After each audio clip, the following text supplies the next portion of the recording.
The clock strikes another sleepless hour, and here you are again, scrolling through the digital void, searching for something that might finally quiet the restless chaos in your mind. Tonight, we're venturing into dangerous territory, the uncomfortable. Truth about how you've been living someone else's life for over 3 decades. Your authentic self has been waiting patiently in the shadows while you performed an elaborate theater piece called Being Acceptable.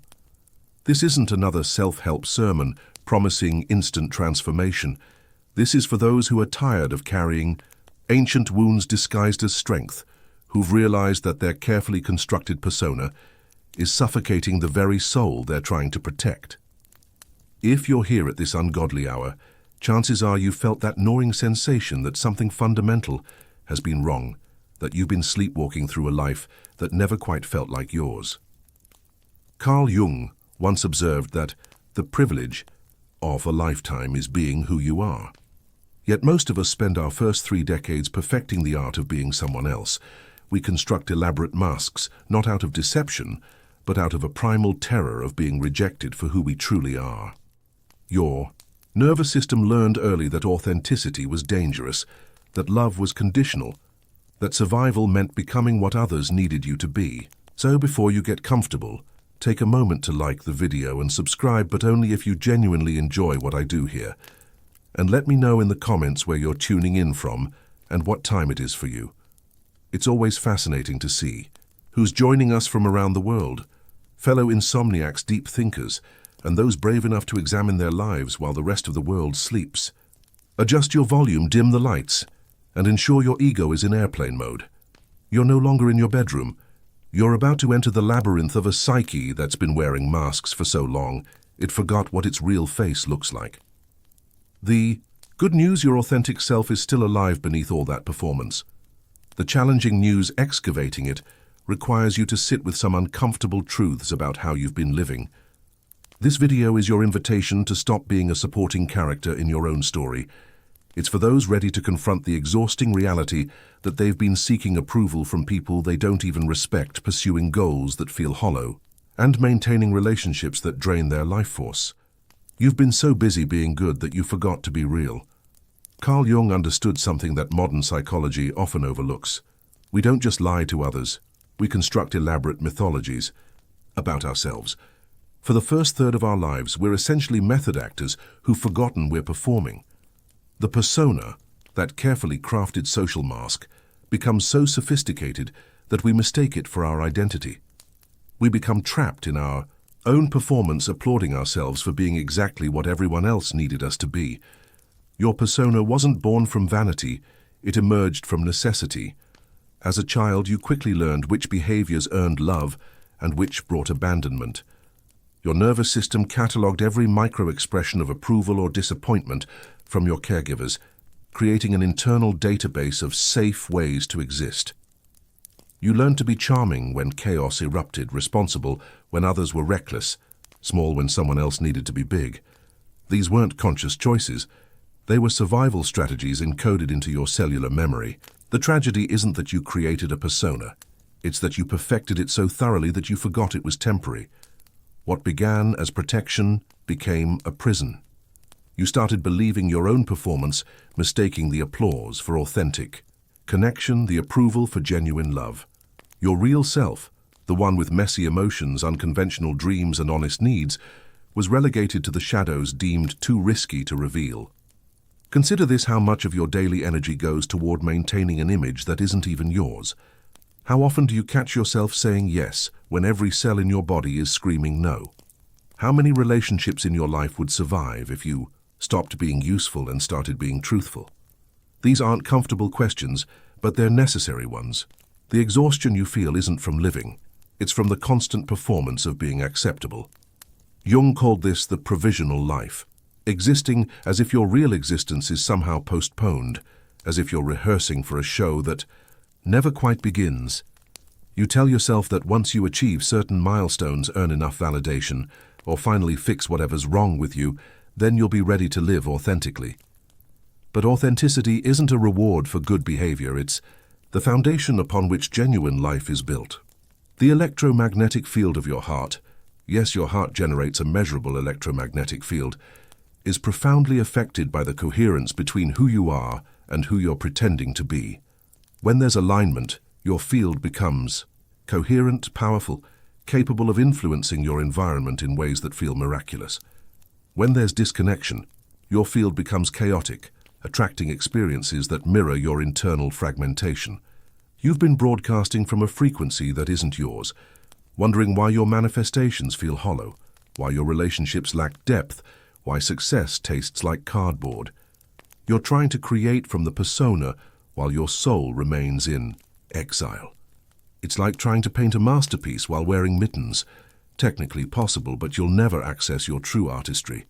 The mirror of your early years reflected back distorted images of who you needed to be to earn love. You internalized these reflections as truth, spending decades trying to perfect an image that was never meant to be permanent. But mirrors can lie, especially when they're held by people who were themselves living from their wounded personas. The reflection you received wasn't of your essence. It was of their fears, limitations, and unconscious projections. Your first 33 years weren't wasted, they were necessary preparation. Every mask you wore, every role you played, every way you contorted yourself to fit into spaces too small for your soul. All of it was data. Your psyche was conducting research, learning about the world, understanding the rules of the game before you were ready to change them. The persona was never your enemy. It was your devoted student taking careful notes about how to navigate a world that wasn't quite ready for your full truth. But there comes a moment, usually around the age Jung identified as the beginning of life's second half, when the persona stops serving you and starts suffocating you. The very strategies that once protected you begin to imprison you. The mask becomes so tight, it leaves marks on your face. The role becomes so demanding, it consumes all your energy. This is the crisis that brings people to therapy, to spiritual, seeking to 3 a.m. YouTube videos about psychology and consciousness. There's a particular ache that settles in around the early 30s, a bone-deep recognition that you've been living on automatic pilot, that somehow you missed the transition from childhood's adaptation to adulthood's authentic expression. It's the vertigo of realizing you've been climbing a ladder leaned against the wrong wall, that the life you've built, while perhaps impressive to others, feels fundamentally empty to you. This isn't the melodrama of a midlife crisis. It's the spiritual emergency of a soul demanding to be recognized. You look back at your choices and see a pattern of decisions made from fear, rather than love, from shoulds, rather than wants from other people's dreams rather than your own. The relationships you pursued to prove you were lovable, rather than to express love. The career you built to demonstrate your worth, rather than to contribute your gifts.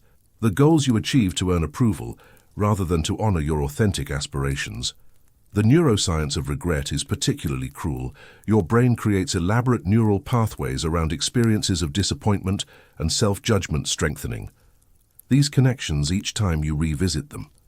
The electromagnetic field generated by your heart, that powerful broadcasting system that influences your reality, becomes contaminated with the frequency of, "I should have known better." "I wasted so much time. I'm behind where I should be." This energetic signature attracts more experiences that confirm your sense of being off track, creating a feedback loop of evidence for your perceived failures. But here's what the regret doesn't tell you. Your past isn't a fixed narrative. It's raw material. Every experience you judge as a mistake contains information that's only now ready to be integrated. The relationships that didn't work taught you about your authentic needs. The careers that felt hollow showed you what doesn't align with your essence. The goals that left you empty revealed the difference between ego-driven achievement and souled contribution. Your past is like clay. It seems solid and unchangeable, but when heated with presence and conscious awareness, it becomes malleable again. You can reshape the meaning of your experiences, not by lying to yourself about what happened, but by expanding your perspective about what it all meant. The years you spent learning to be acceptable weren't wasted. They were preparation for learning to be authentic. The energy you invested in perfecting your persona wasn't squandered. It was research for dismantling it consciously. The anxiety of having done everything wrong is actually your soul's way of saying it's ready to do things, differently. It's not punishment, it's preparation. Your nervous system is finally strong enough to handle the vulnerability of being real, to risk the disapproval that comes with authenticity, to release the comfortable prison of being who others needed you to be. Consider the possibility that your regret is proportional to your readiness for transformation. The deeper the ache about your unlived life, the more life force is available for living differently.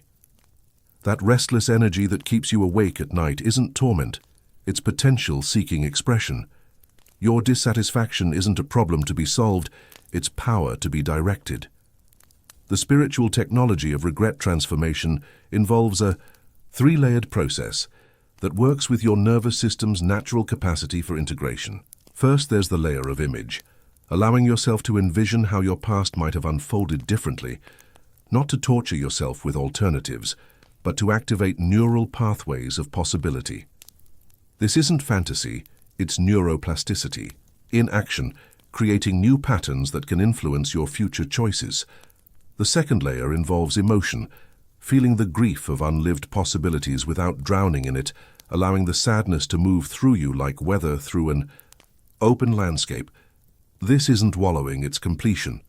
Your system needs to metabolize the disappointment before it can generate genuine excitement about new directions.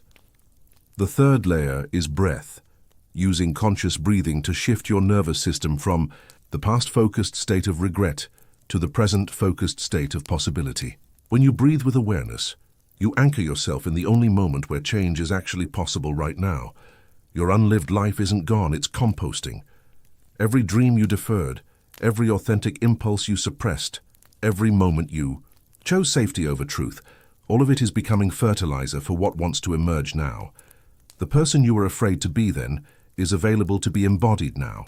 The life you were afraid to live then is available to be created now. From the moment you drew your first breath, you entered a world already humming with invisible frequencies. The collective, unconscious, cultural programming, ancestral patterns, and family dynamics, all broadcasting their expectations directly into your developing nervous system. You didn't choose your initial programming any more than you chose your eye color. You absorbed it through osmosis, through the 1,000 micro-interactions that taught you how to be human in this particular time and place. The hypnosis wasn't malicious, it was necessary. Human beings are born remarkably unfinished compared to other mammals. We need years of intensive programming to survive, to learn language, to understand social dynamics, to internalize the rules that keep us safe and connected. But somewhere in that process, most of us internalized more than survival information.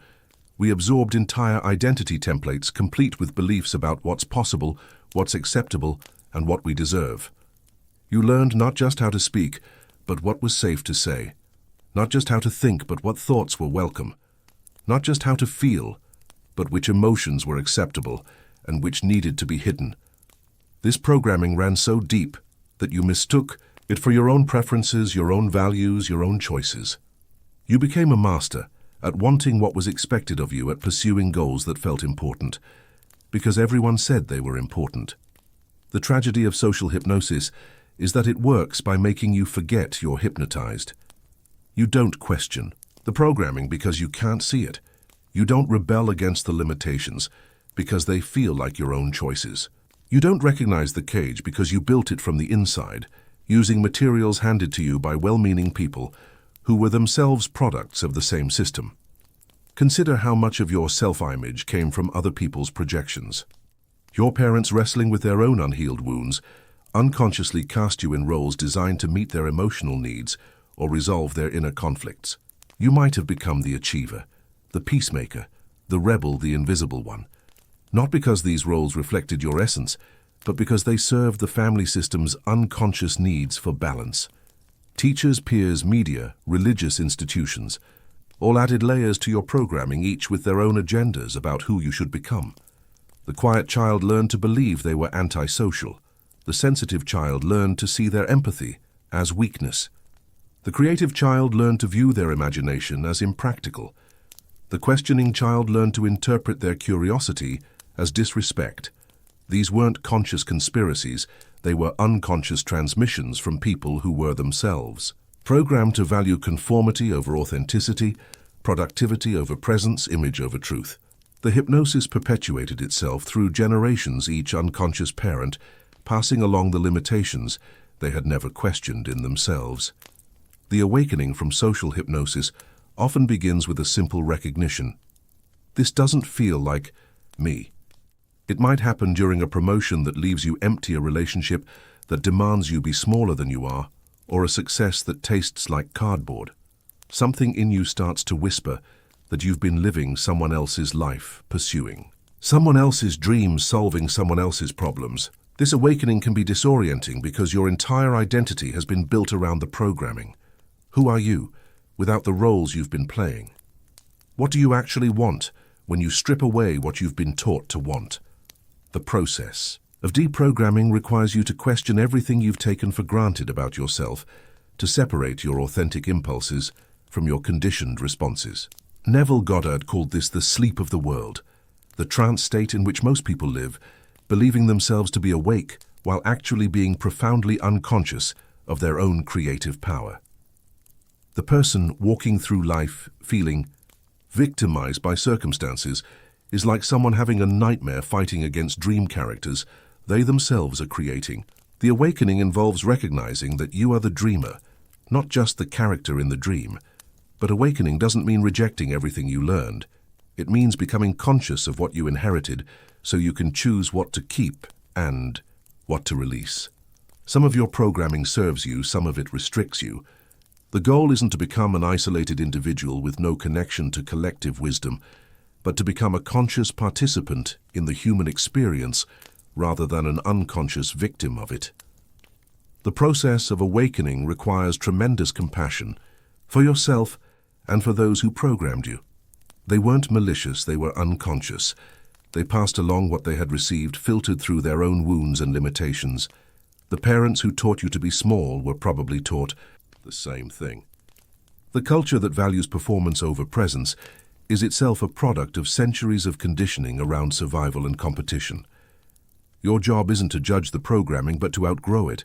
Like a snake shedding its skin, you can honor what protected you while recognizing when it's time to expand beyond those boundaries. The persona that got you through childhood and early adulthood may no longer serve the person you're becoming. The beliefs that kept you safe in your family of origin may be limiting your capacity for intimate relationship now. There's a particular kind of suffering that's rarely discussed in psychology textbooks or spiritual teachings, the quiet agony of feeling fundamentally ordinary in a culture that celebrates the exceptional. By your 30s, the gap between the extraordinary life you imagined and the mundane reality you've created can feel like a chasm that threatens to swallow your remaining hope. You look around at other people's highlight reels and wonder how you managed to build such an unremarkable existence. This isn't vanity or narcissism, it's the soul's legitimate cry for meaning and purpose. Human beings are meaning-making creatures, and when life feels devoid of significance, something in us begins to wither. The depression that settles in around this realization isn't just chemical, it's existential. It's the psyche's response to a life that feels too small for the vastness of what you sense is possible within you. Social media has weaponized this wound, creating a constant stream of evidence that everyone else is living more interesting, more meaningful, more photogenic lives. You see the adventures, achievements, and apparent authenticity of others, and judge your inner experience against their outer presentation. What you don't see is their 3 a.m. anxiety, their imposter syndrome, their own secret conviction that they're somehow failing at life. The neurochimica of status comparison is particularly insidious. Your brain releases stress hormones when you perceive yourself as lower in social hierarchy, creating a cascade of physiological responses that affect everything from your immune system to your capacity for creative thinking. The electromagnetic field generated by your heart becomes chaotic when you're in chronic comparison mode, broadcasting a frequency of inadequacy that attracts experiences confirming your ordinariness. But here's the paradox that Jung understood. Accepting your ordinariness is often the key to accessing your extraordinariness. When you stop trying to be special, you become available to the genuine specialness that was always there. When you release the need to be impressive, you can finally express what's authentically impressive about you. When you stop performing uniqueness, Your actual uniqueness has space to emerge. Your ordinariness is not a bug, it's a feature. It connects you to the universal human experience, makes you relatable, grounds you in reality rather than fantasy. Some of the most profound spiritual teachers, artists, and leaders have been people who fully embraced their humanness rather than trying to transcend it. They found the extraordinary within the ordinary, the sacred within the mundane, the infinite within the finite. The person who's never felt special often develops the most authentic relationship with their own gifts. They're not performing their talents for approval, they're expressing them for their own fulfillment. They're not trying to be impressive, they're trying to be useful. They're not seeking to stand out, they're seeking to contribute. This shift from ego-driven achievement to essence-driven contribution often produces work that is genuinely extraordinary because it comes from authenticity rather than ambition. Consider that your perceived ordinariness might be your superpower in disguise. In a world full of people trying to be extraordinary, the person who is genuinely comfortable with being ordinary stands out by not trying to stand out. They're not exhausting themselves with performance, they're investing their energy in substance. They're not distracted by image management, they're focused on actual growth. The diamond buried in ordinary dirt doesn't spend time trying to convince the other stones of its value. It simply exists holding its light quietly until someone with the wisdom to recognize its nature comes along. Your job isn't to prove your specialness to people who can't see it. Your job is to polish your authenticity until it shines so brightly that the right people are naturally attracted to your light.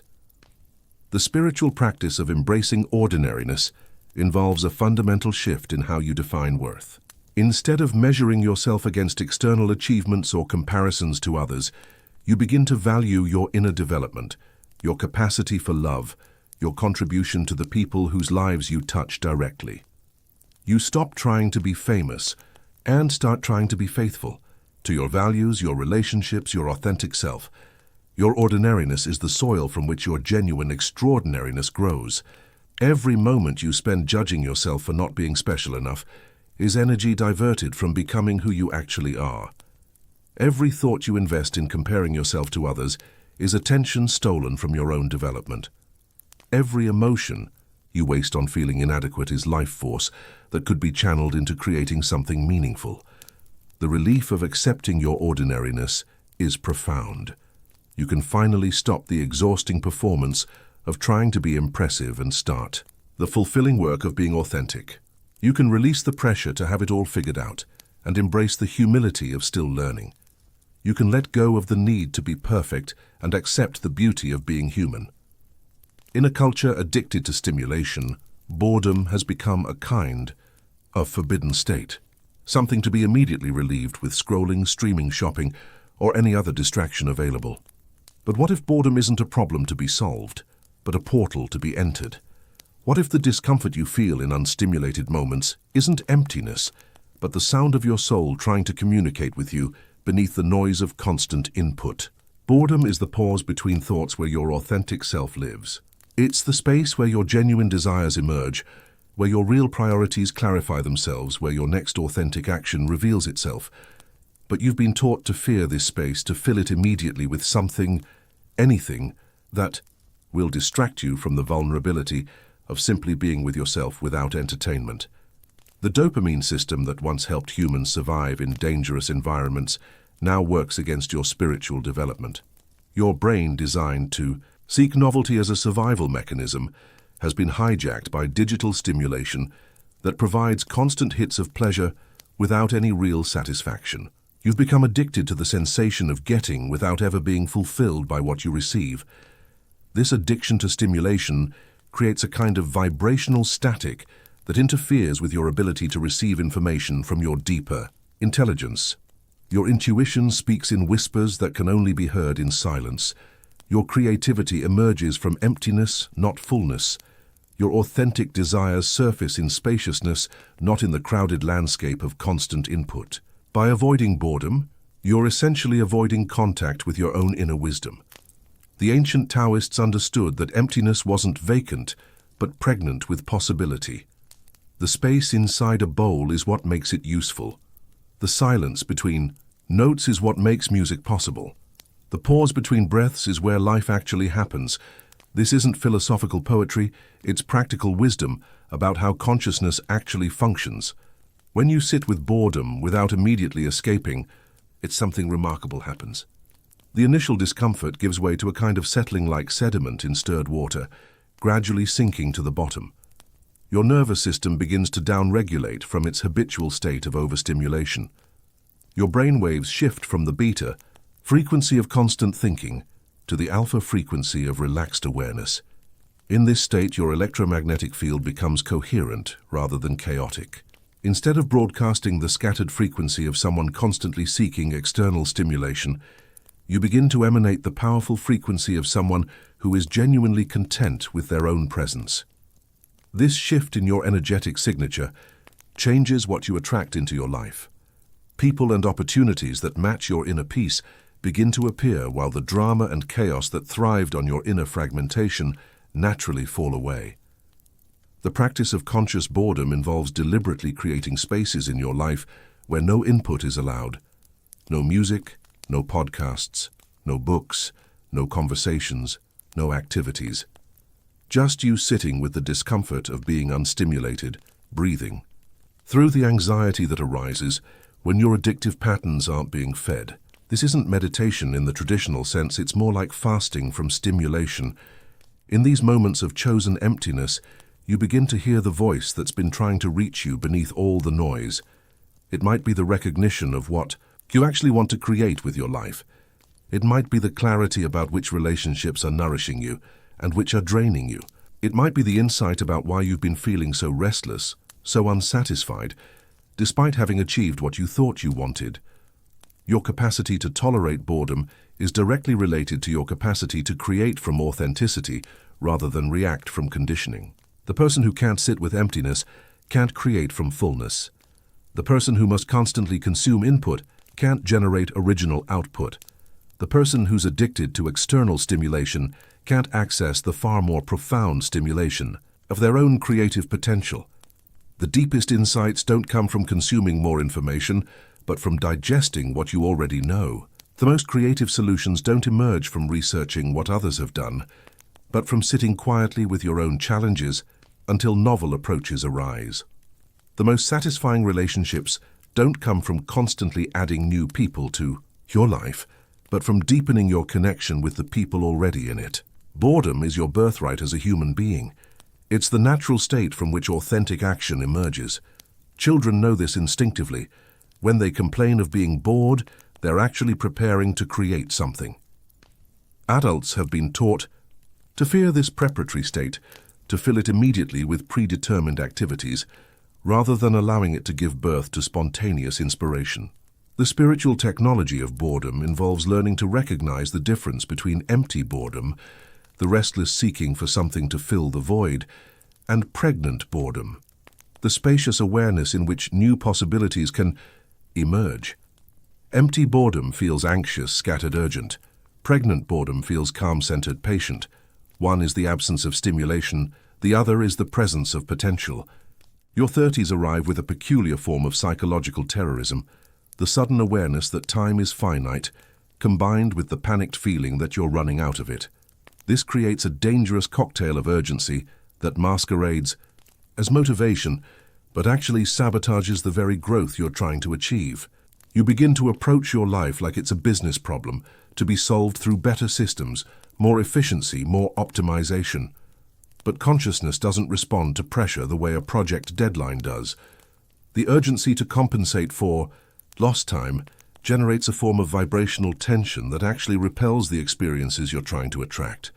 When you're in a state of desperation to make up for the past, your electromagnetic field broadcasts scarcity, rather than abundance fear, rather than confidence grasping, rather than allowing. This energetic signature magnetizes experiences that confirm your sense of being behind, of not having enough time, of needing to hurry. Jung observed that the unconscious has its own timing, its own rhythm that can't be rushed or optimized. The psyche unfolds like a flower. It has natural stages that must be honored, internal processes that require their own duration. When you try to force psychological development through sheer effort, you often end up strengthening the very patterns you're trying to change. The ego that wants to transform quickly is the same ego that created the problems requiring transformation. There's a particular kind of spiritual materialism that treats inner work like a productivity hack. You accumulate meditation apps, self-help books, courses, and coaches, the way you once accumulated external achievements, believing that more input will create faster output. But consciousness isn't an assembly line. Wisdom isn't a product to be manufactured. Through better processes, authenticity isn't a goal to be achieved through more efficient methods. The paradox of urgent transformation is that it's usually the urgency itself that prevents the transformation. When you're in a hurry to become someone different, you're operating from a rejection of who you currently are. This internal violence, the constant message to yourself that you're not okay as you are, creates stress hormones that actually inhibit neuroplasticity, the brain's ability to form new patterns. You end up working harder to change while biochemically making change more difficult. Your nervous system interprets the urgency to transform as evidence that there's danger in staying the same. This activates your fight-or-flight response, which is designed for immediate action, not for the patient gradual work of psychological development. When your system is in survival mode, it prioritizes familiar patterns over new possibilities known, strategies over creative solutions. The harder you push for change, the more your system resists it. The alternative to urgent transformation is what might be called state of reception, a relaxed open awareness that allows change to occur naturally rather than forcing it to happen quickly. This involves shifting from the alpha-driven mode of making things happen to the more receptive mode of allowing things to unfold. It's the difference between yanking a flower out of the ground to make it grow faster and creating optimal conditions for its natural development. In this receptive state, your brainwaves naturally shift to alpha frequency, the frequency associated with relaxed awareness, creativity, and learning. Your heart rhythm becomes coherent rather than chaotic, generating an electromagnetic field that attracts synchronicities, opportunities, and people aligned with your authentic path. Instead of chasing transformation, you become magnetic to it. The person operating from this receptive state doesn't abandon action, but chooses actions that feel aligned rather than driven. They work with their natural rhythms rather than against them. They honor their need for rest, reflection, and integration rather than pushing through these natural pauses. They trust that their unconscious is working even when they're not consciously doing anything. This shift requires a fundamental reframe of what productivity actually means. Instead of measuring your worth by how much you accomplish, you begin to value how present you are to what you're doing. Instead of quantity of action, you prioritize quality of being. Instead of speed of development, you focus on depth of integration. The person who transforms slowly but thoroughly often achieves more lasting change than the person who transforms quickly but superficially. Your desire for rapid transformation isn't wrong, it's misdirected. What you're really longing for isn't to become someone else quickly, but to feel at home in yourself now. What you're seeking isn't faster development, but deeper acceptance of your current developmental stage. What you want isn't to skip the process, but to enjoy the process you're already in. The metaphor of the Chinese bamboo is instructive here. For the first 4 years, bamboo appears to grow slowly, putting down roots and building its underground foundation. Then in the 5th year, it grows up to 90 feet in just 6 weeks. The question isn't whether it grew slowly for 4 years and then quickly for 6 weeks. The question is whether it was growing the entire time. Your first 33 years weren't preparation for your real life. They were your real life. The growth that seems to happen suddenly in your 30s was actually occurring all along underground, where you couldn't see it. For over 3 decades, your unconscious has been trying to communicate with you through a language you were never taught to understand. It speaks in symptoms that you medicated, dreams that you dismissed, patterns that you rationalized, and intuitions that you ignored. Your rational mind, trained to value logic over wisdom, linear thinking over symbolic understanding, has been dismissing messages from the deepest intelligence available to you, your own psyche.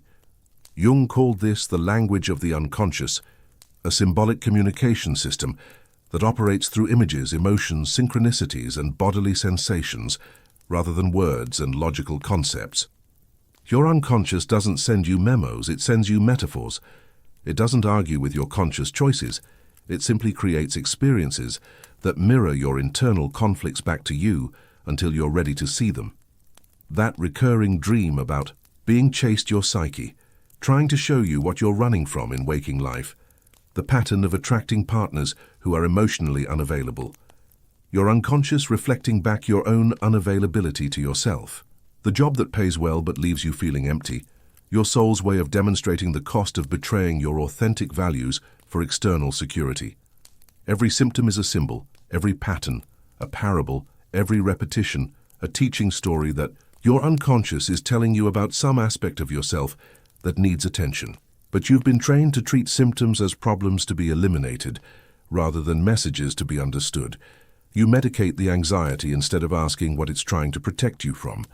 You judge the depression instead of exploring what it's trying to teach you about what's not working in your life.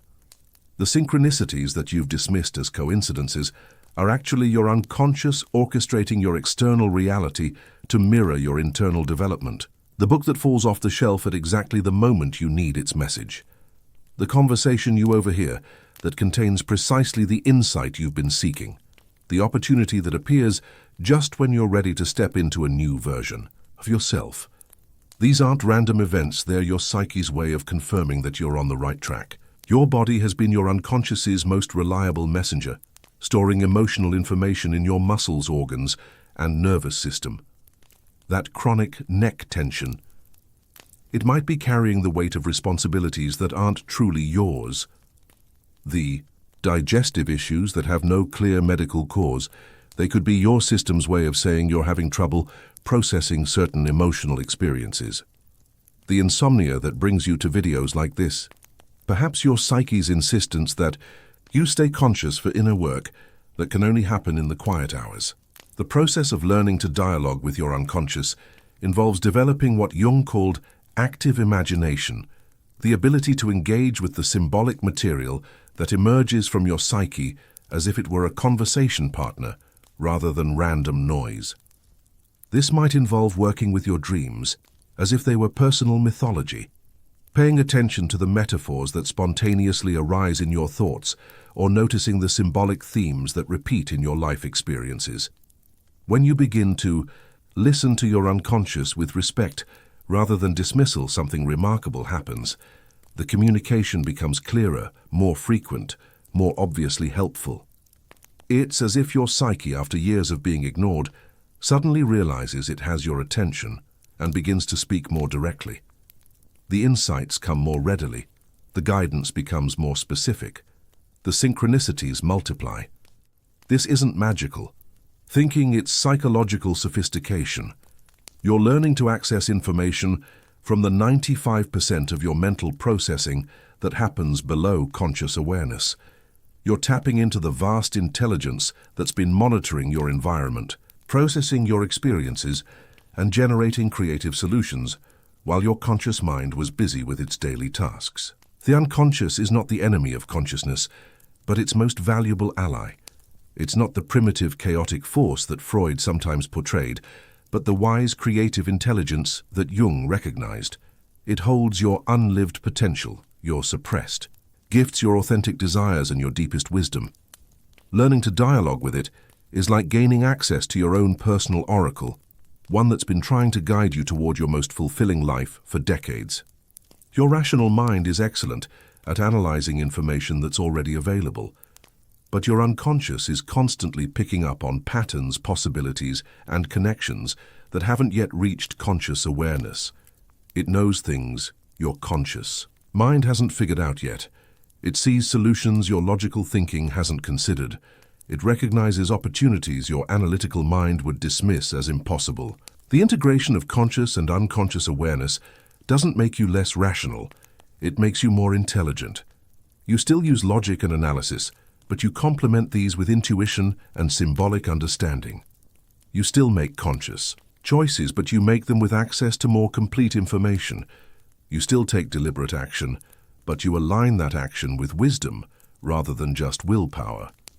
Buried beneath layers of spiritual concepts and psychological insights, there's Often a core belief that operates like malware in your psychic system. The conviction that you don't deserve better than what you currently have. This isn't a belief you consciously chose. It's a frequency you absorbed from early experiences of disappointment, criticism, or emotional neglect. Your nervous system learned to associate wanting more with danger, hoping for better with inevitable, disappointment reaching for joy with the certainty of having it taken away. This frequency of unworthiness operates below conscious awareness, influencing your choices in ways you don't recognize. You sabotage opportunities just before they fully manifest. You choose partners who confirm your sense of not being quite lovable enough. You accept situations that drain your energy because some part of you believes this is what you deserve. You pursue goals that will prove your worth instead of expressing your joy. The electromagnetic field generated by your heart responds to your deepest emotional convictions, not your conscious affirmations. You can repeat, "I deserve abundance" 1,000 times, but if your nervous system is broadcasting, "I'm not worthy," the universe responds to the deeper signal. Your outer circumstances become a mirror, reflecting back your unconscious self-concept, creating a feedback loop that seems to confirm your unworthiness. This self-punishment frequency often masquerades as humility, spirituality, or noble self-sacrifice. You tell yourself you're being selfless when you're actually being self-rejecting. You mistake martyrdom for love, struggle for growth, suffering for depth. The person who can't receive compliments isn't humble, they're hostile to their own value.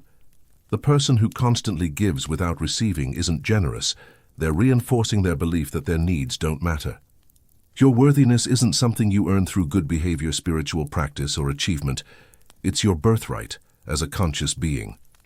But your early programming taught you that love was conditional, that approval had to be earned, that your existence was somehow a burden to be justified through usefulness. These weren't conscious teachings, but unconscious transmissions that shaped your relationship with receiving, wanting, and having. The process of healing this frequency involves recognizing when you're operating from punishment rather than love. Notice when you choose the harder path simply because it feels more familiar. Notice when you decline opportunities that would bring you joy because they feel too good to be true. Notice when you stay in situations that diminish you because leaving would require you to believe you deserve better. The technique that Jung called active imagination can be particularly powerful for working with self-punishment patterns. You engage in internal dialogue with the part of you that believes you don't deserve good things, treating it like a character in a story rather than an absolute truth about who you are. You ask this part, where it learned its beliefs, what it's trying to protect you from what it needs to feel safe enough to allow you to receive. Often this punishing part of you is actually a wounded child who learned that wanting led to disappointment, that happiness was temporary, that it was safer to expect less than to risk being hurt by hope. This inner child isn't malicious, it's terrified. It's trying to protect you from the devastation of wanting something and not getting it by making sure you never want anything too much. The healing involves gradually proving to this part of yourself that you're strong enough now to handle disappointment, that your worth isn't dependent on getting what you want, that you can survive the risk of hoping for better. You start small, allowing yourself to receive tiny kindnesses without immediately deflecting them or finding ways to pay them back. You practice saying thank you instead of, "You didn't have to do that." The electromagnetic field generated by a heart that believes in its own worthiness is entirely different from one broadcasting unworthiness. The worthy heart attracts people who see and celebrate its value. The worthy heart makes choices that honor its authentic needs. The worthy heart creates circumstances that reflect its inherent dignity. This isn't narcissism, it's spiritual maturity. The person operating from worthiness doesn't need to prove their value to anyone, including themselves. They don't need to achieve more to feel better about who they are. They don't need to fix themselves before they're allowed to want things. They recognize that their desire for good things isn't greed, but a natural expression of their life force, seeking expansion. Your relationship with receiving is your relationship with the universe's capacity to support you. When you push away compliments, deflect kindness, or refuse help, you're essentially telling reality that you're not open to its gifts. When you believe that wanting things makes you selfish, You cut yourself off from the creative force that flows through authentic desire. When you think that having good things means someone else has to do without, you're operating from a scarcity mindset that creates exactly the limitation you fear. The frequency of worthiness isn't arrogance, it's alignment with your true nature. Every being in existence, except humans, naturally assumes they deserve to exist, to thrive, to experience joy. Trees don't question whether they deserve sunlight. Rivers don't wonder if they merit flowing toward the ocean. Birds don't debate whether they're worthy of singing. Only humans, with their sophisticated capacity for self-reflection, have learned to argue against their own right to flourish. The weight of inherited frequencies. The electromagnetic field you generate doesn't emerge from a vacuum. It's influenced by layers of inherited patterns, ancestral trauma, stored in your DNA, family dynamics that shaped your nervous system, cultural programming that defined your sense of possibility. You're not just healing your own wounds, you're completing emotional processes that have been passed down through generations, sometimes for centuries. Epigenetics has revealed that traumatic experiences can literally alter gene expression in ways that get passed to offspring. The grandmother who survived a famine may pass down not just stories about scarcity, but actual physiological responses to abundance that make her descendants uncomfortable with having enough. The great-grandfather, who learned to suppress his emotions, to survive war, may transmit patterns of emotional unavailability that show up in his great-grandchildren's relationships. These inherited patterns operate below conscious awareness, influencing your choices in ways that seem to be your own preferences, but are actually ancestral adaptations to environments that no longer exist. You might feel guilty about pursuing creative work because your lineage carries the frequency of survival anxiety. You might struggle with intimate relationships because your family system learned that vulnerability was dangerous. You might sabotage financial success because your ancestors associated wealth with moral corruption. The family constellation work developed by Bert Hellinger and adapted through quantum field theory suggests that unresolved emotional patterns in family systems create energetic entanglements that affect all members until someone consciously interrupts the pattern. You might find yourself living out your mother's unlived dreams, carrying your father's unexpressed anger, or repeating your grandparents' relationship dynamics without understanding why. This isn't mystical speculation. It's observable through the patterns that emerge when people begin to examine their lives with enough perspective to see the themes. The woman who repeatedly attracts partners who abandon her discovers that abandonment is a theme that runs through generations of women in her family.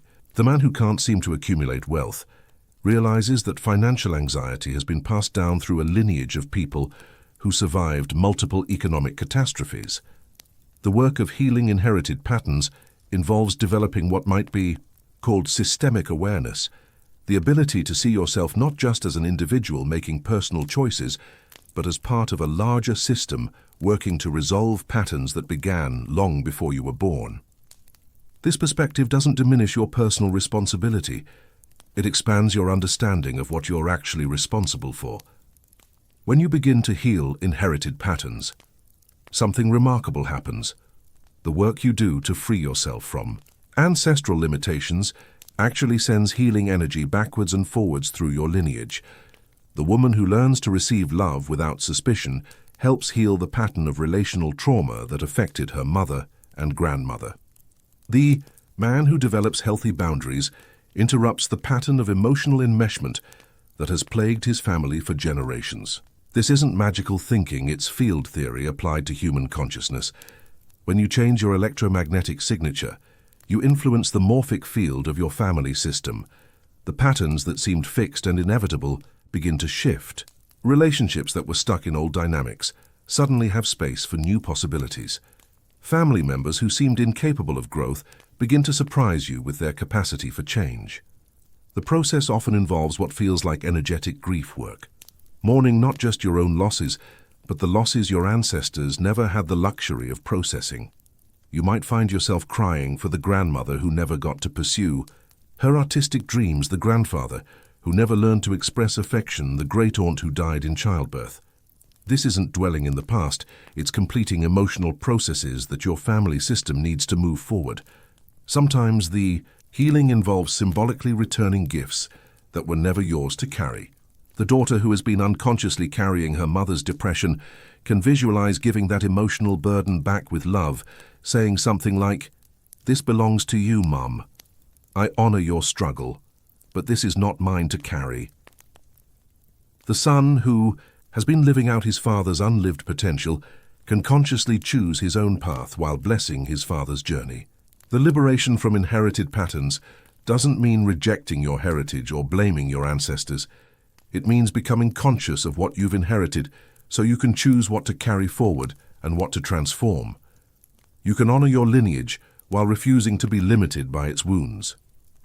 You can appreciate the gifts your family gave you while healing the patterns that no longer serve. Your ancestors aren't just your burden, they're also your resources. The same lineage that passed down patterns of limitation also passed down resilience, creativity, and strength. The grandmother who survived impossible circumstances gave you survival skills. The grandfather who built something from nothing gave you resourcefulness. The aunt who maintained her dignity through hardship gave you grace under pressure. When you heal inherited patterns, you don't just free yourself, you become an ancestor that future generations will be grateful for. The emotional work you do now creates a different legacy for your children, grandchildren, and great-grandchildren. You become the one who interrupted the pattern, who chose consciousness over unconsciousness, who transformed inherited wounds into inherited wisdom. The false spiritual self. Perhaps the most sophisticated trap awaiting those who begin to awaken is the construction of what Jung called the spiritual persona, a new improved version of the false self that appears more evolved, more conscious, more awakened than the previous version, but is actually just the ego wearing robes instead of business suits.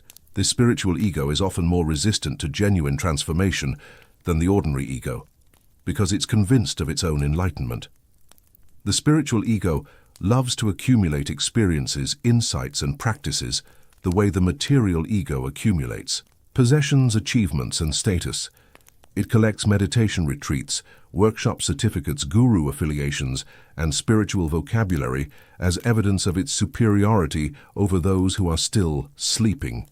It measures its worth through the depth of its insights, the length of its practice, or the profundity of its realizations.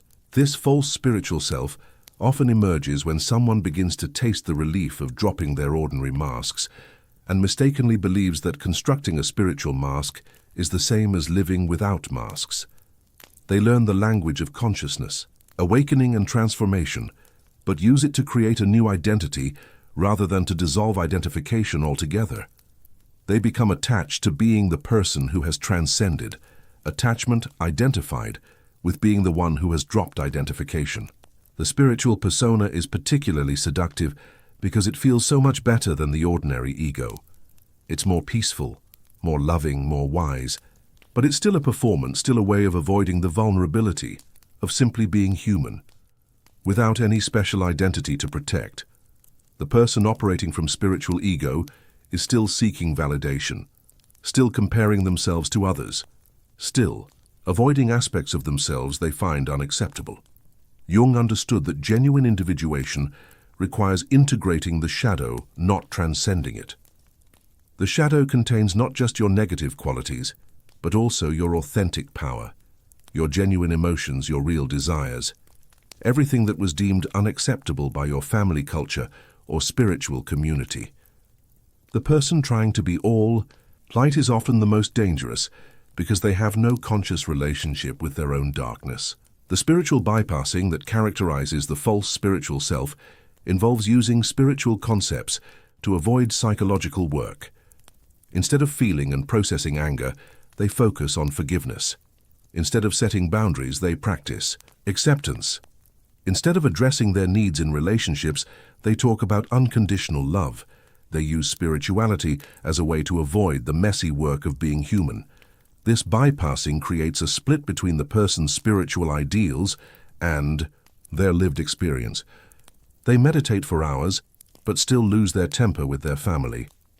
They speak eloquently about oneness but judge people who don't share their beliefs. They preach about letting go while clinging desperately to their spiritual identity. The E.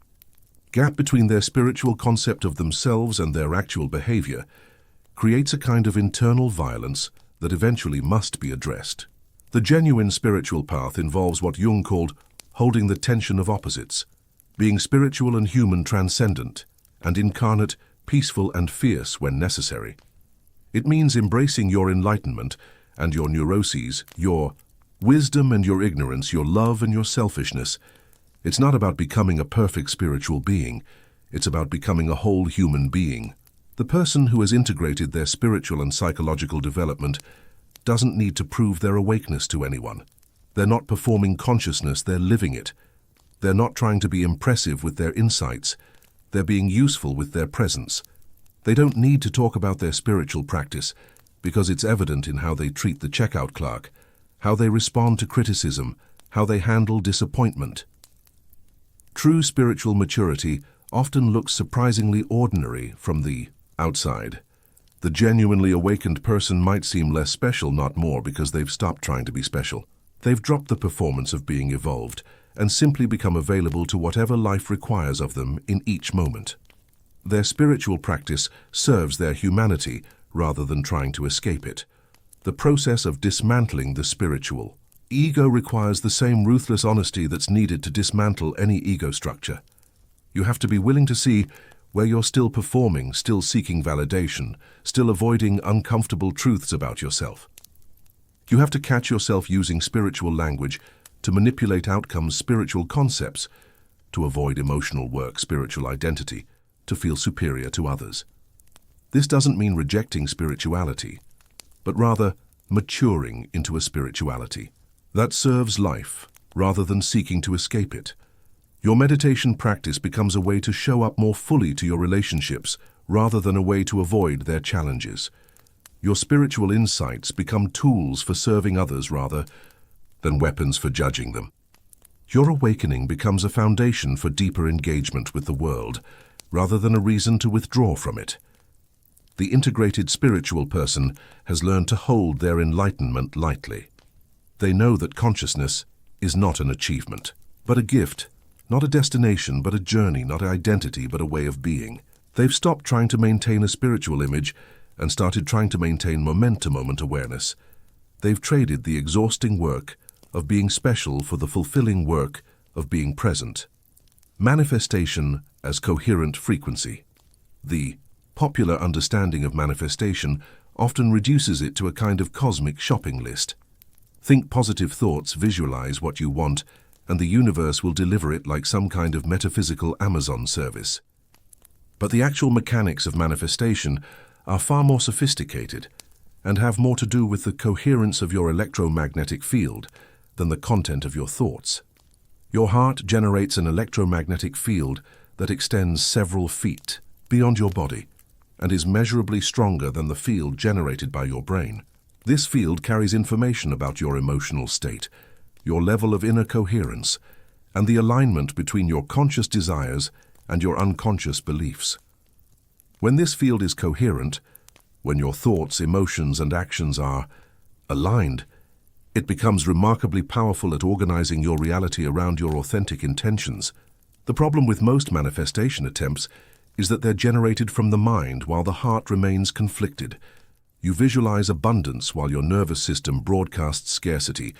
You affirm self-love while your internal dialogue runs criticism. You declare your worthiness while your choices reflect self-rejection. The universe doesn't respond to your spiritual concepts, it responds to your actual vibrational signature. Manifestation from an incoherent field produces incoherent results. You might attract what you think you want but find that having it doesn't fulfill you. You might achieve your goals but discover they don't match your authentic nature. You might get the relationship, job, or lifestyle you visualized, but feel empty once you have it. This happens when you manifest from your ego's desires rather than your soul's authentic impulses. True manifestation requires what heart math research calls heart-brain coherence, a state where your heart rhythm becomes ordered and harmonious, creating optimal conditions for cognitive function, emotional stability, and energetic clarity. In this state, your entire being broadcasts a clear, consistent signal that the quantum field can respond to with matching experiences. This coherence can't be forced through willpower or positive thinking. It emerges from genuine alignment between who you are and how you're living, between what you want and what you believe you deserve, between your conscious goals and your unconscious programming. It's less about controlling your thoughts and more about healing the splits in your psyche that create internal conflict. The person manifesting from coherence isn't desperately trying to create specific outcomes, but is genuinely excited about their life and naturally magnetic to experiences that match their enthusiasm. They're not pushing energy out into the world, trying to make things happen. They're drawing energy into themselves by becoming genuinely attractive to what they desire. This shift from pushing to pulling, from forcing to allowing, from desperation to magnetism, fundamentally changes the quality of what you manifest. Instead of struggling to get things you think will make you happy, you begin attracting experiences that actually do fulfill you. Instead of chasing external validation, you start creating circumstances that reflect your internal worth. The stability of your electromagnetic field is more important than the intensity of your desires. The person who wants something desperately but inconsistently creates an unstable field that attracts unstable results. The person who wants something moderately but consistently creates a stable field that attracts reliable manifestations. This is why the tortoise often out-manifests the hare. Steady, coherent intention over time is more powerful than sporadic bursts of intense wanting. Your emotional state while manifesting is crucial because emotions are what give your intentions their magnetic charge. Fear-based wanting attracts fear-based results. Desperation-based visualizing attracts desperate circumstances. Love-based intention attracts loving experiences. The emotion isn't separate from the manifestation. It's the frequency that determines what you manifest. Many people unknowingly sabotage their manifestations by testing them. They visualize abundance, then check their bank account to see if it's working. They affirm love, then monitor their relationships for evidence of improvement.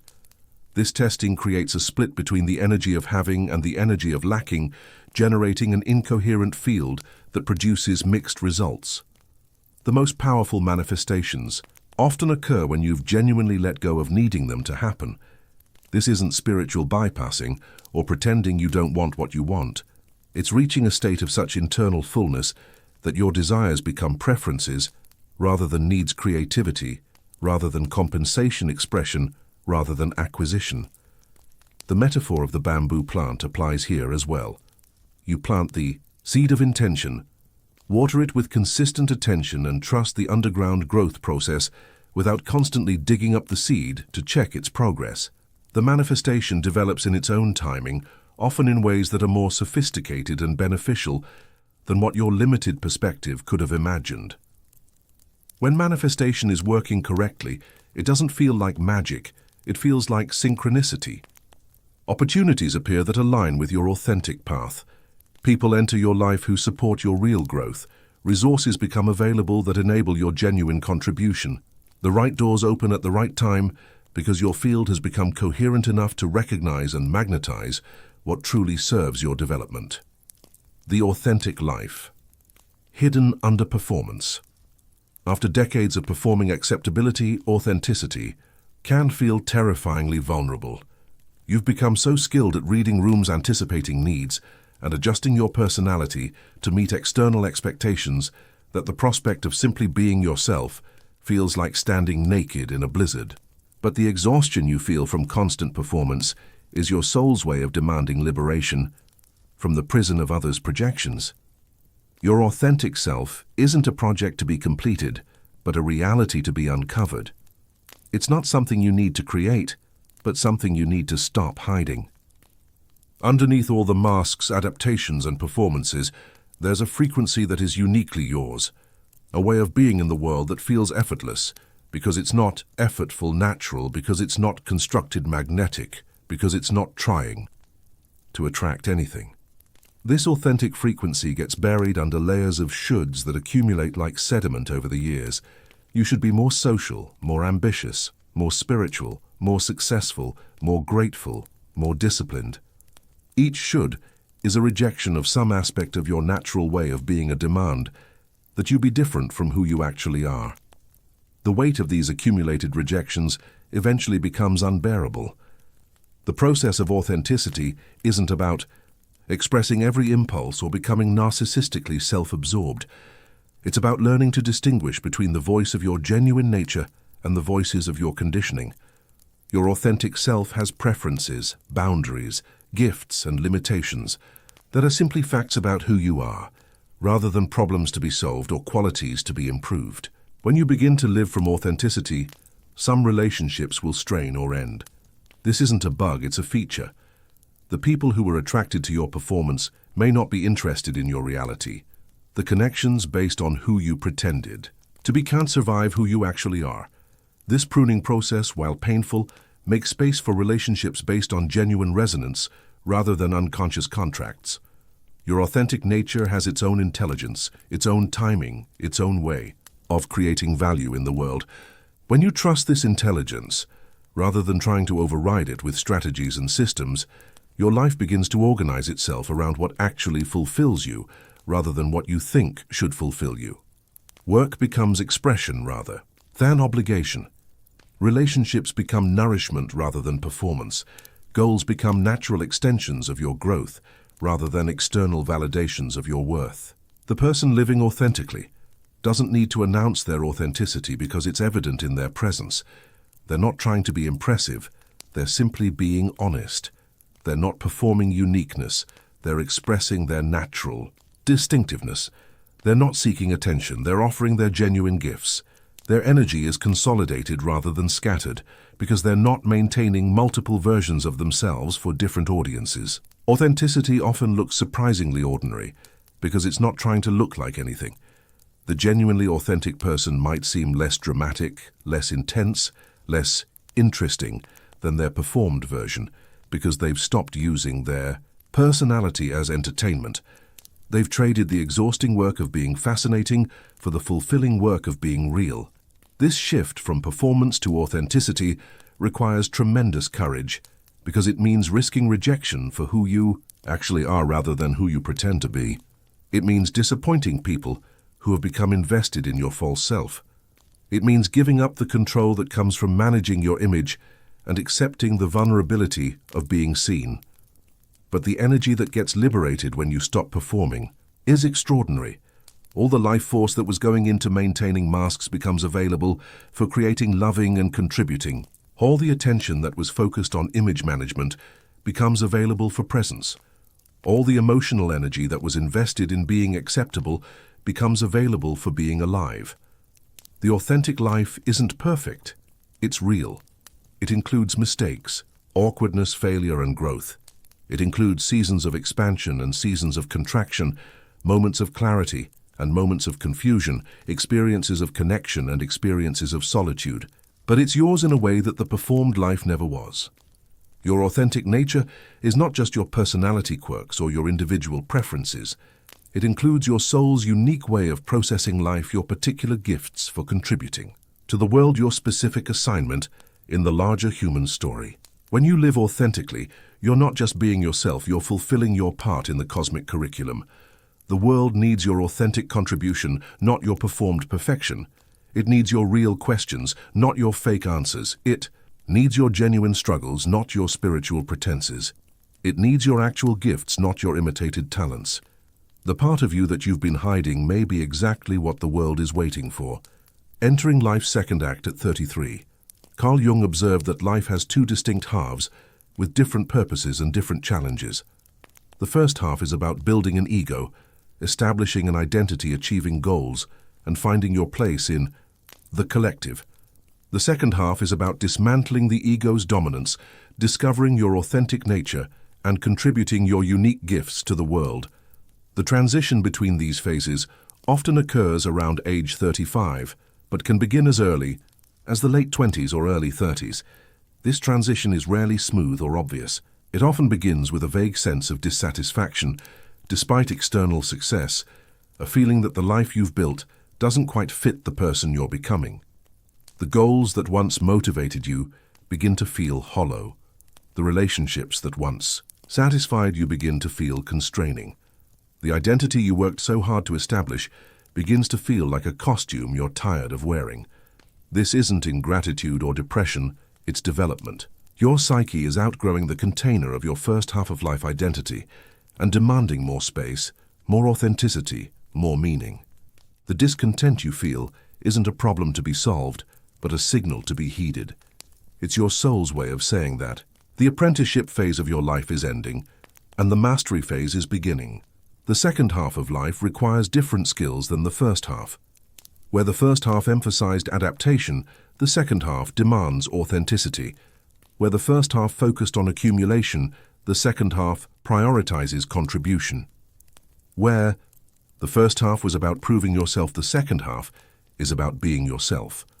Where the first half sought external validation, the second half generates internal authority. This transition can be disorienting because the metrics of success change completely. The achievements that brought satisfaction in your 20s may feel meaningless in your 30s. The approval that once motivated you may begin to feel suffocating. The security you worked so hard to establish may start to feel like a prison. You're not losing your ambition. You're evolving beyond ego-driven achievement towards soul-directed contribution. The person entering life's second act often experiences what feels like a spiritual emergency, a crisis of meaning that demands fundamental reorientation. The old answers no longer satisfy. The old goals no longer inspire. The old ways of being no longer feel sustainable.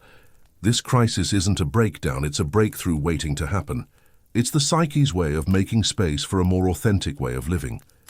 Your first 33 years weren't wasted, they were preparation. Every experience, every relationship, every success and failure was gathering data that becomes valuable in life's second act. The skills you developed, the knowledge you accumulated, the relationships you built, all of it becomes raw material for a more conscious way of living. You're not starting over, you're integrating everything you've learned into a more sophisticated approach to existence. The second half of life is when your unique gifts become most available for contribution. The very experiences that felt like obstacles in your 20s often become your greatest qualifications for helping others in your 30s and beyond. The wounds you've healed become sources of wisdom. The challenges you've overcome become resources for guidance. The authenticity you've discovered becomes a gift to others still trapped in performance. This is when your life becomes less about getting and more about giving, less about achieving, and more about being, less about success, and more about significance. The energy that once went toward building an identity becomes available for expressing your essence. The attention that once focused on external validation becomes available for internal authority. The effort that once went toward fitting in becomes available for standing out in authentic ways. The second act of life requires different courage than the first act. The first act required the courage to compete, to achieve, to establish yourself in the world. The second act requires the courage to be vulnerable, to be real, to risk rejection for who you actually are. It's often more frightening to be authentic than to be successful, more challenging to express your truth than to meet others' expectations. But this is also when life becomes most fulfilling, because you're finally living from your center rather than from your circumference. Your choices become expressions of your values rather than reactions to external pressures. Your relationships become mutual celebrations of authenticity rather than mutual performances of acceptability. Your work becomes a natural extension of your gifts rather than a strategy for proving your worth. The person who successfully navigates the transition into life's second act doesn't reject everything from the first act, but consciously chooses what to carry forward and what to leave behind. They honor their achievements while releasing their attachment to achievement. They appreciate their skills while expanding beyond their expertise. They value their relationships while deepening their capacity for intimacy. Jung called this process individuation, becoming who you uniquely are rather than who you were programmed to be. It's not selfishness, it's spiritual maturity. It's not abandoning responsibility. It's taking responsibility for your authentic contribution. It's not rejecting the collective. It's finding your authentic place within it. Your second act is beginning. Now, whether you're 28 or 38 or 48, the question isn't whether you're old enough or ready enough or qualified enough. The question is whether you're willing to trade the security of your familiar identity for the adventure of discovering who you really are. The question is whether you have the courage to disappoint the people who are invested in your false self, in order to delight the people who are ready for your real self. The world is waiting for your second act. It's tired of your performance and hungry for your authenticity. It doesn't need another person trying to be impressive. It needs you being real. It doesn't need another person with all the right answers. It needs you asking better questions. It doesn't need another person who has it all figured out. It needs you figuring it out in real time with courage, curiosity, and compassion. Your first 33 years were the rehearsal. Now the real show begins. The sacred ordinary. As you begin to integrate the insights from this exploration, remember that transformation doesn't require you to become someone extraordinary. It requires you to become extraordinarily yourself. The person you were afraid to be, the life you were afraid to live, the truth you were afraid to speak. All of it is available to you now, not as a reward for good behavior, but as your birthright as a conscious being. The path forward isn't about fixing what's wrong with you, but about remembering what's right with you. It's not about becoming perfect, but about becoming whole. It's not about transcending your humanity, but about embracing it so completely that it becomes sacred. Your neuroses, your quirks, your limitations, your fears, all of it can become part of your authentic contribution to the world when you stop trying to hide it and start learning to work with it. The boredom that brought you to this video isn't a problem to be solved, but a doorway to be entered. In a world addicted to stimulation, your capacity to be present with emptiness is a superpower. In a culture that profits from your dissatisfaction, your ability to find contentment in simplicity is a form of rebellion. In a society that values performance over presence, your willingness to be real is a gift to everyone who encounters you. You don't need to wait until you're healed to start living authentically. You don't need to complete your spiritual development before you're allowed to be yourself. You don't need to resolve all your issues before you can contribute your gifts. Your imperfection isn't disqualifying. It's what makes you relatable. Your struggle isn't shameful. It's what makes you useful to others still struggling. The life that's waiting for you doesn't look like the fantasy you constructed in your 20s. It's better because it's real. It includes difficulty and ease, clarity and confusion, connection, and solitude, growth and rest. It's a fully human life rather than a spiritual performance, an authentic contribution rather than an impressive achievement, a real story rather than a perfect image. Your next chapter begins now, in this moment, with this breath, with this choice to honor who you actually are rather than who you think you should be. The person who has been waiting patiently beneath all your masks is ready to be seen. The life that has been gestating beneath your performances is ready to be born. The contribution that has been hiding beneath your insecurities is ready to be offered. The world doesn't need you to be perfect. It needs you to be present. It doesn't need you to have all the answers. It needs you to ask better questions. It doesn't need you to be impressive. It needs you to be real. Your authenticity is your authority. Your vulnerability is your strength. Your willingness to be ordinary is what makes you extraordinary. Welcome to the rest of your life. It's going to be beautifully, imperfectly, authentically yours. Reflection. Questions for your journey. As you sit with these insights, notice what resonates most deeply with your current experience. Which patterns do you recognize in your own life? Which masks are you most tired of wearing? Which aspects of your authentic self are most ready to emerge? Consider writing in the comments below. I choose my lucidity. Let's see how many of us are ready for this kind of awakening, this kind of honest self-examination, this kind of courageous authenticity. Tell me what you'd like explored in future videos. The comments with the most engagement will likely become the next deep dive explorations for our community of late-night philosophers and psychology enthusiasts. Whether it's 3 a.m. where you are, or you're listening to this during a lunch break, or you've made this part of your wind-down routine, Know that you're part of a community of people who refuse to sleepwalk through life, who insist on examining their existence, who have the courage to question everything they've been taught about how to be human. Your willingness to sit with uncomfortable truths, to examine your own patterns, to consider that there might be more authentic ways to live. This willingness is what change movements are made of. Not the dramatic, flashy kind that gets media attention, but the quiet, persistent kind that actually transforms the world, one consciousness at a time. Sweet dreams, fellow travelers. May your rest be deep and your awakening even deeper.